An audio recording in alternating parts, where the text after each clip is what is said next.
안녕하세요. 오늘도 사연살롱을 찾아주셔서 감사합니다. 올해 결혼 31주년을 맞은 여성입니다.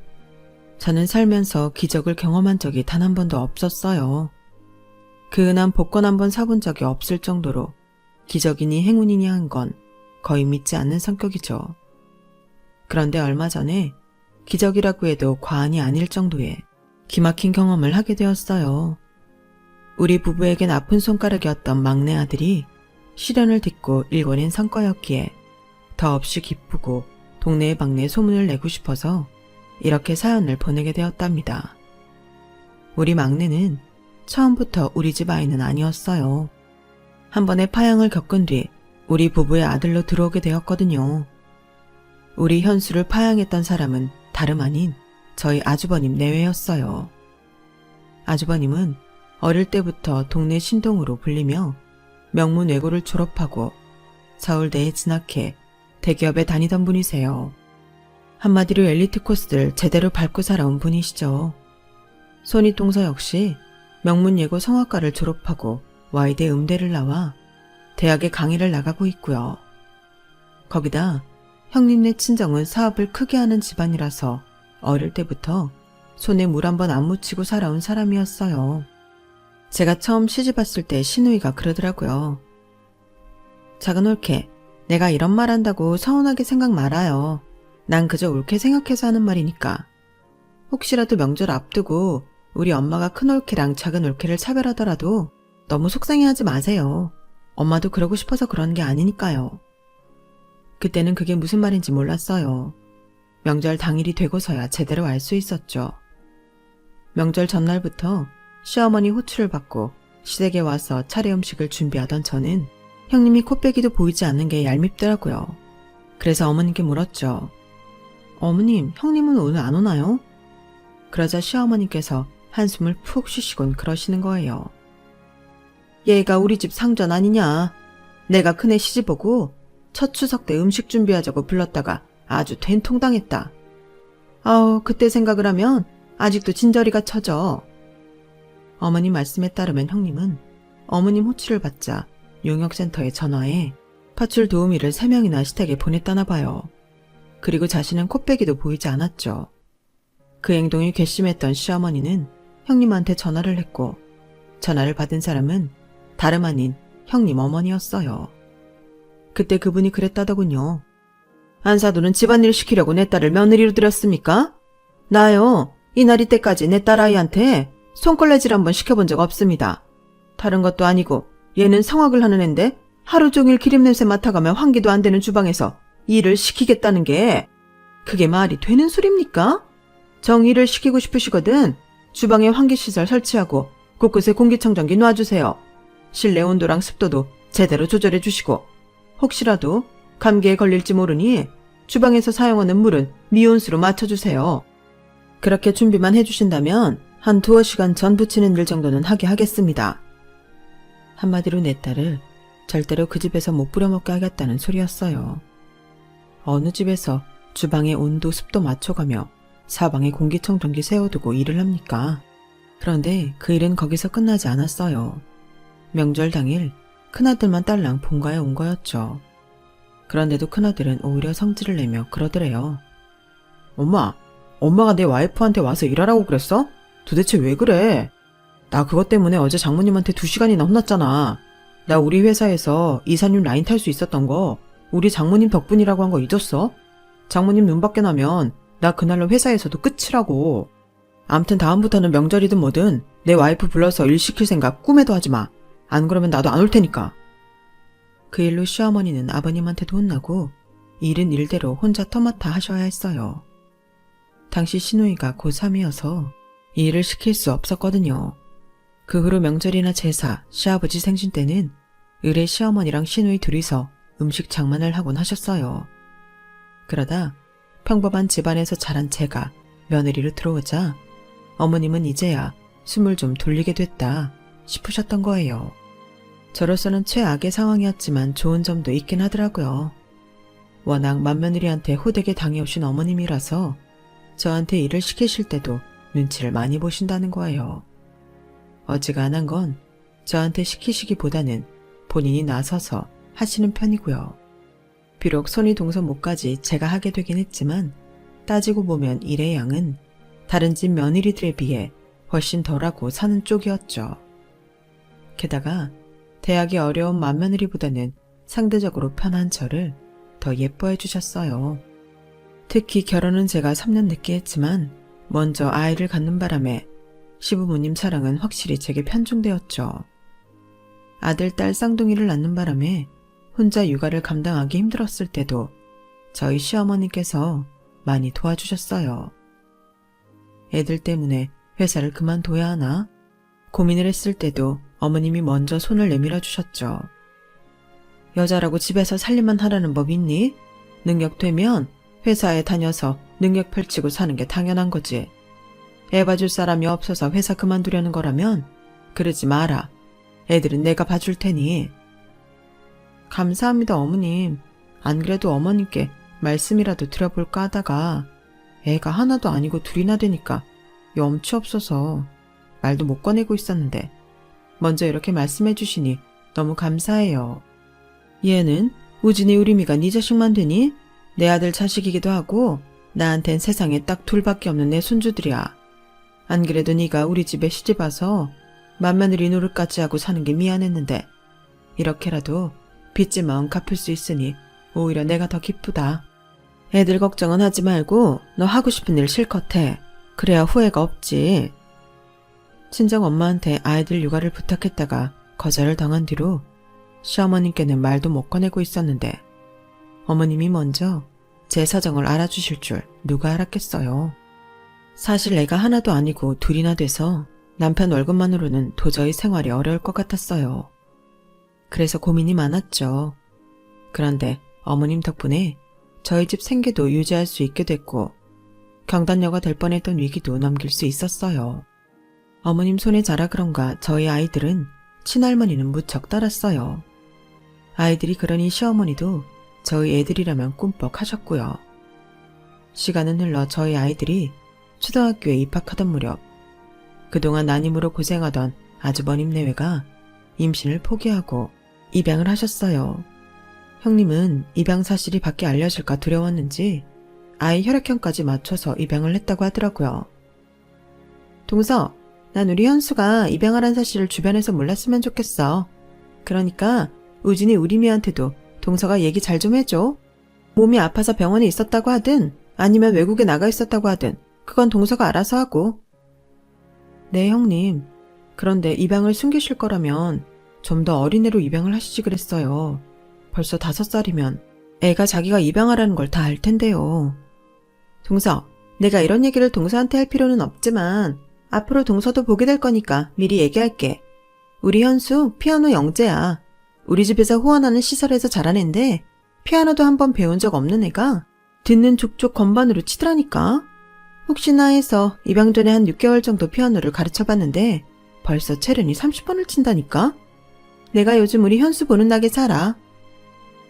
자기 자식들 앞에서 부모는 팔불출이 된다더니 그 차갑기만 하던 형님도 예외는 아니더라고요. 평소엔 저랑 통화도 자주 않지만 해도 3분이 넘질 않았는데 그날은 30분이 넘도록 아들 자랑을 하더라고요. 그런데 형님의 그런 모습이 싫지 않았어요. 오히려 꽤 보기 좋더라고요. 저도 자식을 키우는 입장이라서 그런가 애들 키우면서 느끼는 즐거움이 어떤 건지 잘 알기 때문이었죠. 아이를 입양한 후로 아주버님 내외는 명절마다 시댁에 잘 오고 시부모님 생신 때도 아이를 앞세워 찾아오곤 했어요. 애 교육을 생각해서라도 일부러 시댁과 가깝게 지내려고 노력하는 것 같더라고요. 현수는 저희 아이들과도 잘 어울렸어요. 또래 애들보다 체구가 작아서 저희 아이들을 쫄랑쫄랑 따라다니는 게 꼭 엄마 오리를 쫓아다니는 아기 오리 같았죠. 어른들이 걱정했던 것과 달리 아이들이 잘 어울리자 형님도 안심하는 듯 보였어요.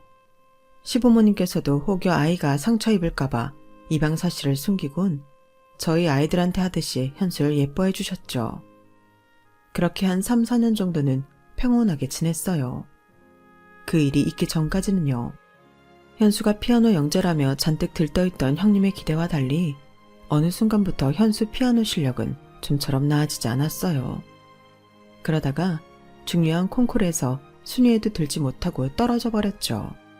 그 바람에 형님은 아이에게 더 강도 높은 연습을 시키셨고 결국 스트레스로 인해 현수는 피아노 앞에 서면 손이 굳어버리게 되었어요.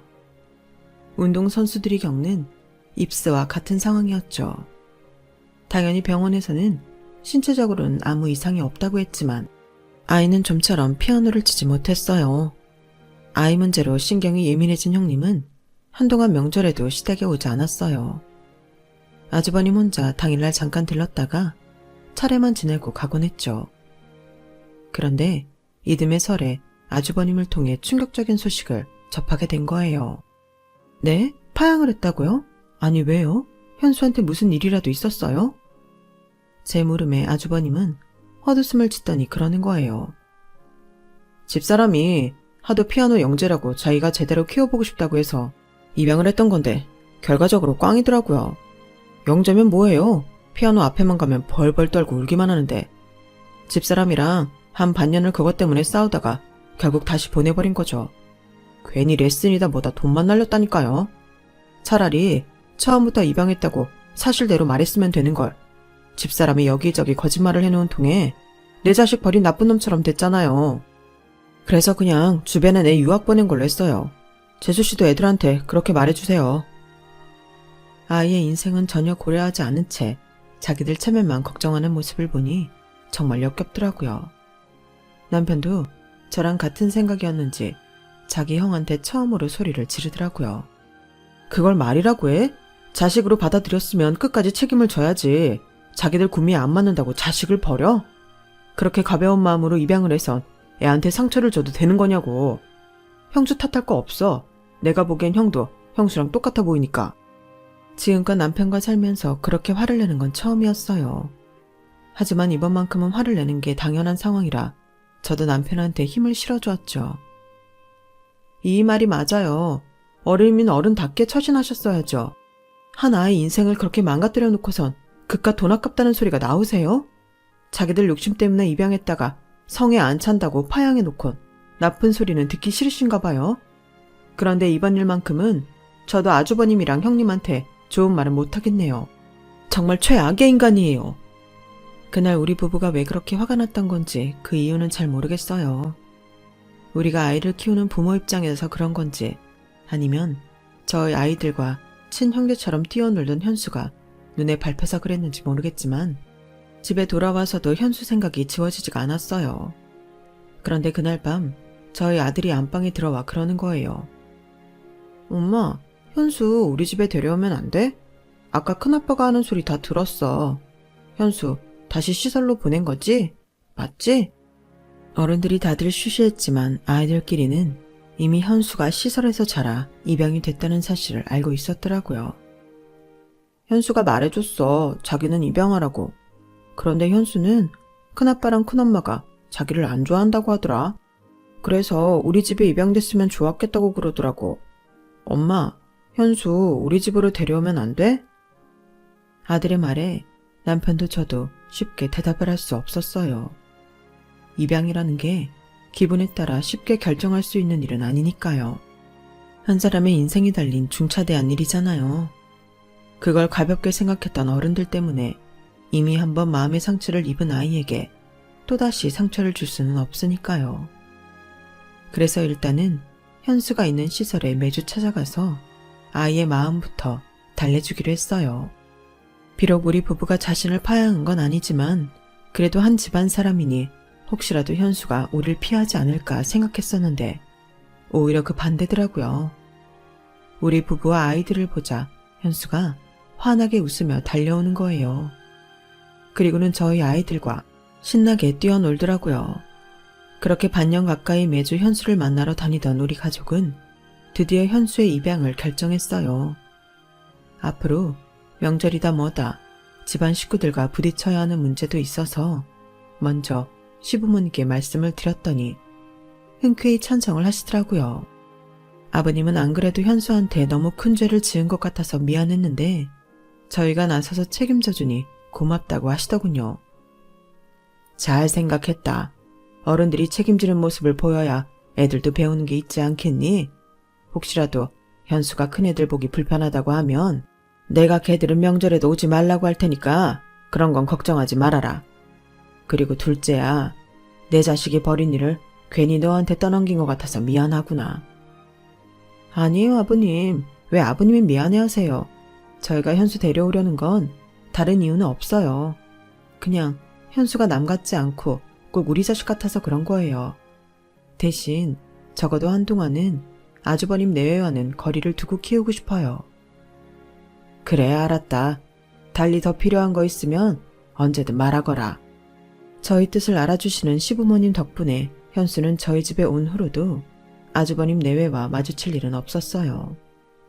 저희 집에 온 이후로 현수는 이전처럼 밝은 모습을 되찾아갔어요. 아무래도 또래인 형과 누나가 있어서 쉽게 적응할 수 있었던 것 같아요.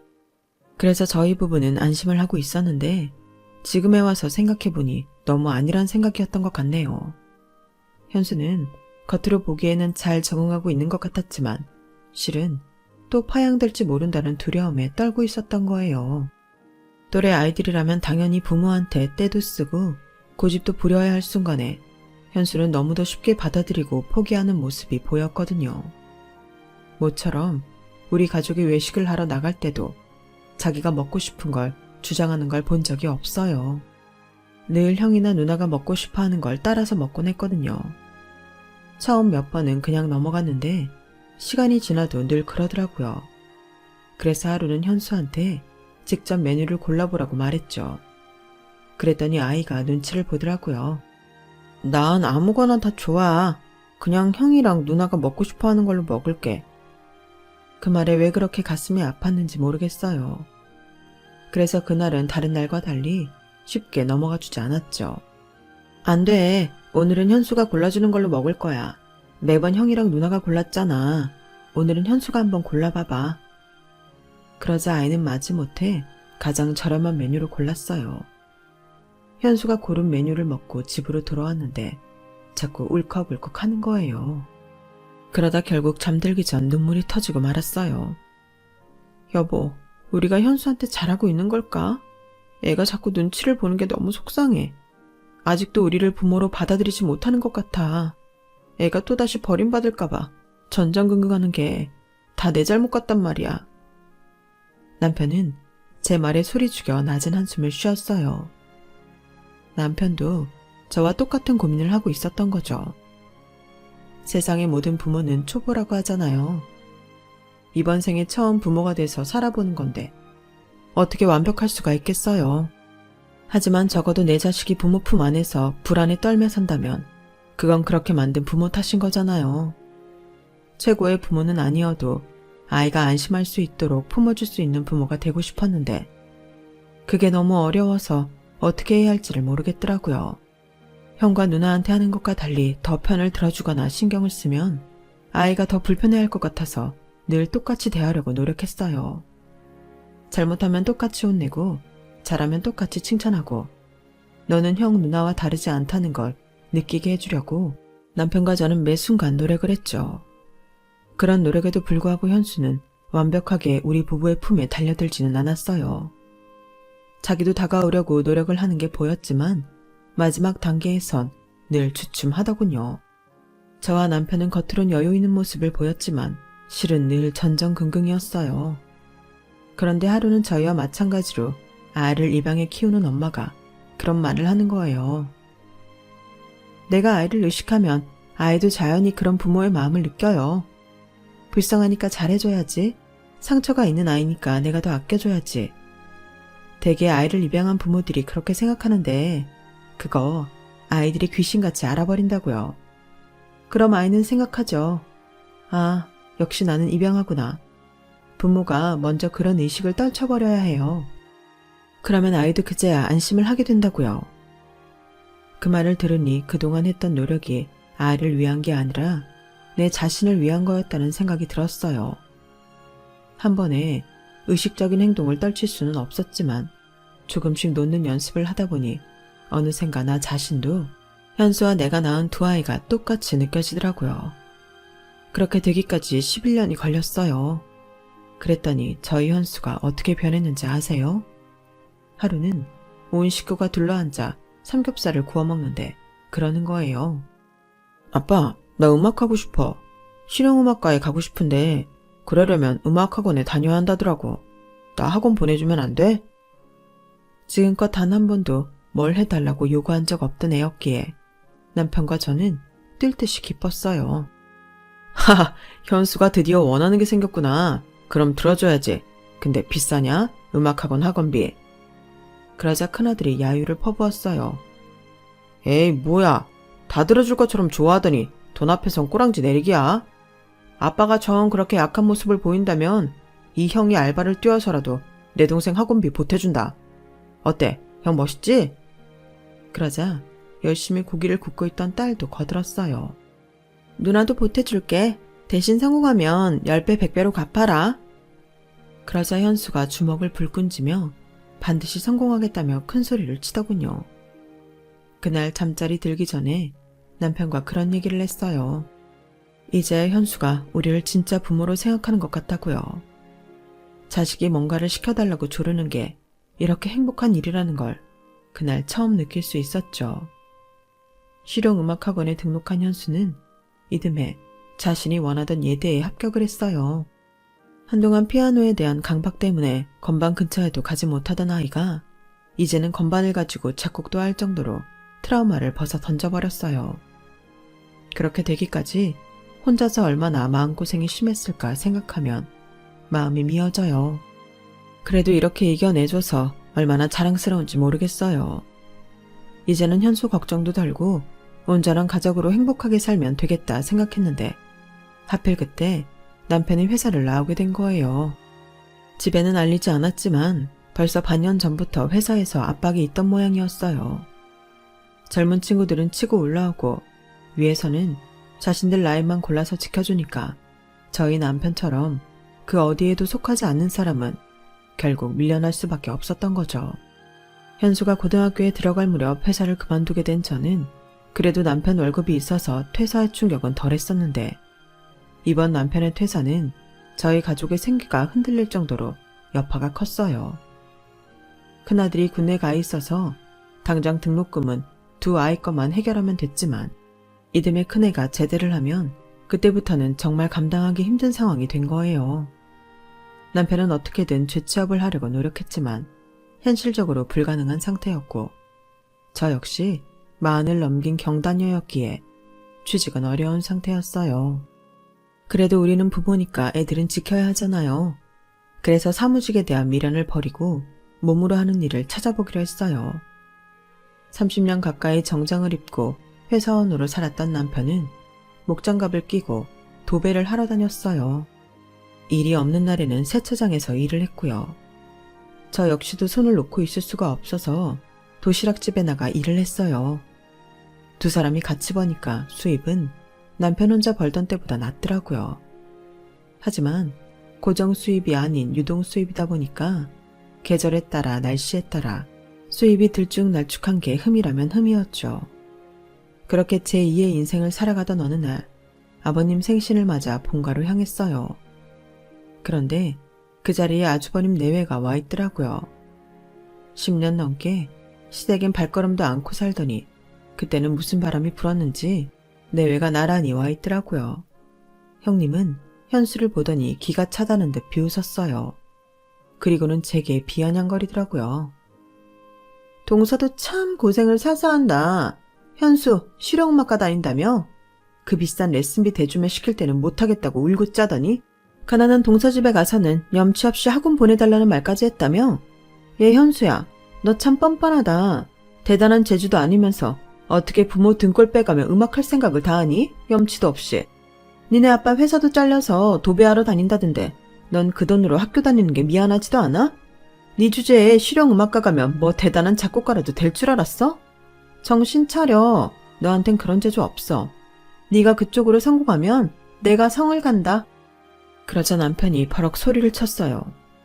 형수님이 뭔데 왜 내 자식 미래에 대해 왈가왈부합니까? 형수님한테 무슨 자격이 있다고 남의 자식 일에 간섭하냐고요. 형수님 일이나 신경 쓰세요. 그리고 우리 현수 분명히 성공할 겁니다. 내가 부모라서 하는 말이 아니라 현수 지도 교수님이 그러셨어요. 현수처럼 재능을 타고난 아이도 없다고요. 두고 보세요. 형수님 성 가는 날 반드시 올 테니까. 남편이 도끼 눈을 뜨고 형님을 노려보자 아주버님이 나서려다 주춤하더라고요. 아버님이 제 남편을 두둔하고 나서셨거든요. 현수 애비 말 틀린 거 하나 없다. 현수 대학 들어갈 때 수석으로 들어갔어. 그 많은 애들 중에서 1등으로 들어간 애가 재주가 없는 거라면 도대체 누가 재주가 있는 거겠냐? 앞으로 큰애 넌 말 함부로 하는 버릇 고쳐라. 아버님이 형님을 꾸중하시는 건 처음이었어요. 그런데 그보다 더 놀란 건 형님 태도였죠. 물론 10여 년 전 일이기는 하지만 분명 그때는 시부모님이 형님 비위를 맞추는 느낌이었거든요. 그런데 그날은 아버님 말씀에 형님이 아무 말 못하고 고개를 조아리고만 있더라고요.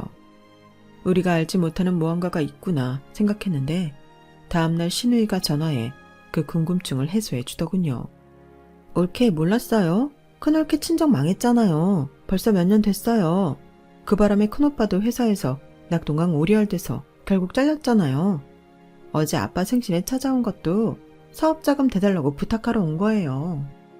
사업자금이요? 아버님한테 그런 돈이 있대요? 참 기가 막혀서 글쎄 큰오빠가 선산 팔아달라고 그랬대요. 완전 미친 거 아니에요? 그냥 땅도 아니고 선산을 팔아달라고 몇 달째 아버님을 조르는 모양인데 아버님이 쉽게 허락을 하지 않는 모양이었어요. 사업 잘 되면 다시 찾아드리겠다고 했다지만 그게 어디 믿음이 가야죠. 처가 덕에 대기업에서 그간 잘 버티긴 했지만 아주버님이 그리 일을 잘하는 타입은 아니거든요. 공부머리랑 일머리는 어디까지나 다른 거니까요. 아무튼 형님네 친정이 망한 뒤로는 내외가 명절이고 시부모님 생신 때마다 시댁에 찾아오곤 했어요. 그럴 때마다 저희 부부는 신경을 곤두세우고 있어야 했고요. 그나마 다행인 건 정작 현수는 아주버님 내외를 그리 신경 쓰지 않는다는 거였죠. 그렇게 선산을 뺏으려고 본가 문지방에 닳도록 드나들던 아주버님 내외는 아버님이 선산을 제 남편 명의로 돌려버리자 본가의 발걸음을 딱 끊었어요. 다시 얼굴을 보게 된 건 저희 딸 결혼식 때였죠. 대학을 졸업하고 직장 생활을 시작한 딸은 이듬해 CC였던 대학 선배와 결혼을 했어요. 안 싸더니 말기 암 투병 중이라서 하루라도 빨리 식을 치르자고 해서 어쩔 수 없이 서두르게 된 거였죠. 그러다 보니 준비된 돈도 없고 정말 막막하더라고요. 솔직히 그땐 아버님께 말씀드려서 어떻게든 도와달라고 해볼까 생각했죠. 그런데 글쎄 현수가 제 누나 결혼 자금으로 쓰라며 1억을 내놨지 뭐예요. 딸아이는 물론 우리 부부도 놀라서 아무 말도 못하고 있었어요. 대학 졸업하고 선배가 하는 회사에서 공 만드는 일을 한다고 했었는데 그 일을 해서 이 큰 돈을 모았다는 게 도저히 믿어지지가 않더라고요. 제가 그쪽 사정을 잘 모르는 것도 있지만 아무리 그래도 1억이 유직 걔 이름은 아니니까요. 현수야, 너 이 돈 어디서 난 거니? 혹시 사채나 그런 거 쓴 건 아니지? 그러자 현수는 깔깔대고 웃으며 그러는 거예요. 엄마, 아들을 그렇게 못 믿어? 설마 사채로 돈을 빌렸겠어. 그동안 내가 만든 곡들이 꽤 팔렸어.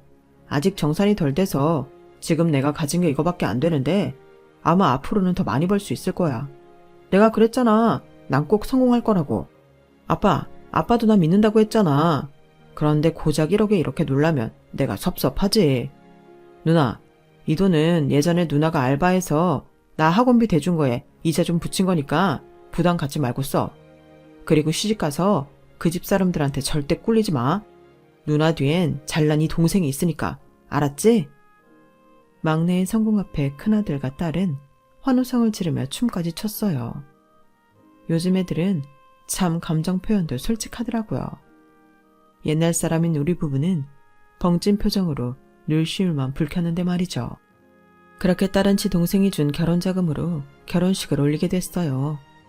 결혼식 날 현수는 자기 회사 가수들을 불러 축하 공연까지 해주었죠. 그 모습을 지켜보는데 자꾸 눈물이 나는 거예요. 딸 결혼식인데 막내 아들 때문에 눈물을 흘리고 만 거죠. 그렇게 결혼식이 잘 끝나는구나 했는데 결국 사단이 난 거예요. 친인척들 중에 몇몇이 친구들과 공연을 한 현수를 알아본 거예요. 좀 전에 건반치네 현수 맞죠? 제 어릴 때도 피아노 신동이라고 이제 큰며느리가 자랑하고 그랬었잖아요. 근데 왜 제가 제 작은 엄마를 보고 엄마라고 불러요? 현수 쟤는 큰집 아들 아니었어요? 누군가 던진 한마디에 식장은 어수선해졌어요. 그러다 집안 어른 한 분이 형님한테 대놓고 물으셨죠. 아가, 제니 아들 아니냐? 네가 피아노 신동이라고 자랑하고 다녔었잖아. 그러자 형님은 벌개진 얼굴로 누나를 굴리며 말했어요. 맞아요. 저희 아들이에요. 애가 어릴 때부터 작은 집에 자주 놀러가고 그러다 보니까 작은 엄마한테도 엄마라고 부르며 사네요. 형님은 쓴웃음을 지으며 상황을 정리하려고 노력했어요. 그런데 그 순간 현수가 형님한테 다가가 회심의 한마디를 해버리고 만 거예요. 저 파양하셨잖아요. 그 말에 식장에 있던 사람들 시선이 형님 내외한테 쏠렸어요.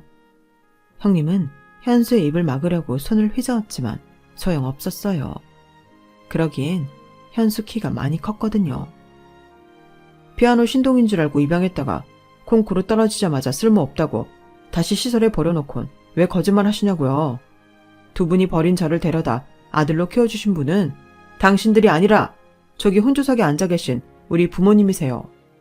저한테 재능이 없다고 내가 성공하면 성을 가겠다고 하셨던 분이 막상 제가 성공하니까 아들인 척 하고 싶은 건 아니죠?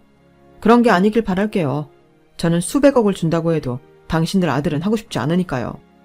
두 분 가슴엔 사랑이 없거든요. 오늘 우리 누나 결혼식에 와주신 건 감사하지만 조용히 식사나 하고 가세요. 오늘은 기쁜 날이라서 당신들 얼굴 보고 기분 상하기 싫으니까요.